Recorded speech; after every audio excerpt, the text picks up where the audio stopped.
நேதாஜி சுபாஷ் சந்திர போஸ் ஆமாம் தமிழ்நாட்டில் என்ன மாதிரியான தாக்கத்தை ஏற்படுத்துறாரு? தமிழ்நாட்டில் நம்ம கேள்வி முடிச்சிடறேன். அந்த நேதாஜி ட்ரெஸ். என் பேர் ஆனந்த்குமார், சென்னையிலேருந்து வரேன், டி நகர்லேருந்து வரேன். அதாவது நேதாஜி வந்து இந்தியாவில் மிகப்பெரிய மாபெரும் சுதந்திர போராட்ட வீரர் அவர். ஏன்னா இது மாதிரி ஒரு ஃப்ரீடம் ஃபைட்டர்லாம் இந்தியாவில் நீங்கள் பார்க்க முடியாது. ரொம்ப ஒரு ஃபேண்டாஸ்டிக்கான ஆள் அவர், புரியுதுங்களா? அதாவது வெள்ளைக்காரனுக்கு சிம்ப சுப்பனமாக இருந்தார். வெள்ளைக்காரன் நேதாஜி பேரை கண்டாலே கொஞ்சம் இதுவாக இருக்கும், என்ன சொல்கிறது, ஒரு பயம் இருக்கும் அவருக்கு. அதாவது ஹிட்லரை சந்தித்து அவர்கிட்ட போய்ட்டு பிரிட்டன் கம்பெனிக்கு அடிமைப்படுத்தணும்னு சொல்லி ஒரு தாட்ஸ் கொடுத்துட்டு ஒரு ஃப்ரீடமுக்கு மிகப்பெரிய பேசிக் கொடுத்து அதுக்கப்புறம் 1945 அப்புறம் ஃப்ரீடமே கிடச்சிருக்கு.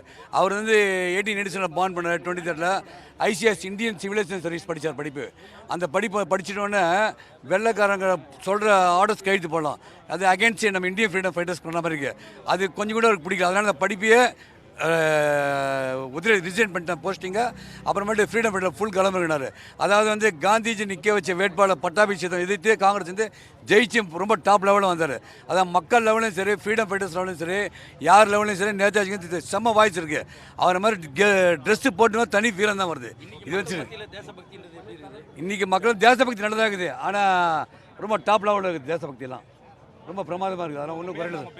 என் பேர் ஆனந்த்குமார்.